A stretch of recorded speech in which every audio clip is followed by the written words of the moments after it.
So here's the guy that makes quite a bit of sense for the Yankees for 2026. His name's Nick Martinez. Why is that? Well, if you're like, who's that? Well, he pitched with the Cincinnati Reds this past year. He's 35 years old. Okay, so he's got a little age, but he can be probably had on a 2-year deal.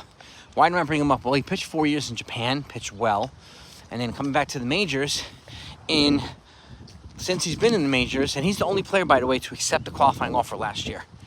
Okay, he did get a QO last year, and he's not eligible for another one.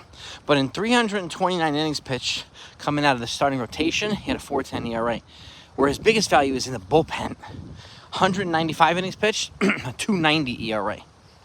Okay, so he's a weapon either way. And the reason why I bring him up is because I mentioned recently, the Yankees obviously need to boost their bullpen, right? In a significant way. But I have mentioned Tatsuya Imai, who's now being posted from Japan, who I really hope the Yankees get.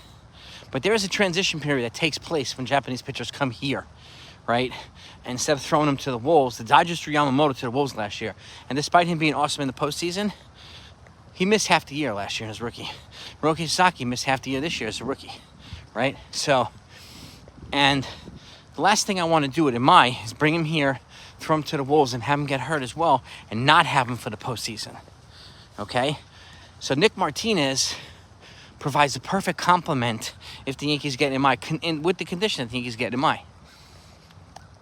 He provides a perfect complement to give the bullpen some stability, as well as become a swingman or a spot starter, so that we're not having to have Imai throw more than 160 innings that he threw last year, right? He serves value to the rotation. He serves value to the bullpen as a swingman. And again, Michael King's available, yes, but he's also attached to a qualifying offer. And do the Yankees want to go that route? I don't think so. So this is a guy that is not attached to a QO, has value on both sides, okay? Is familiar with playing in Japan. So you've got somebody who's relatable there for Imai. I think he's bringing. I hope they bring him.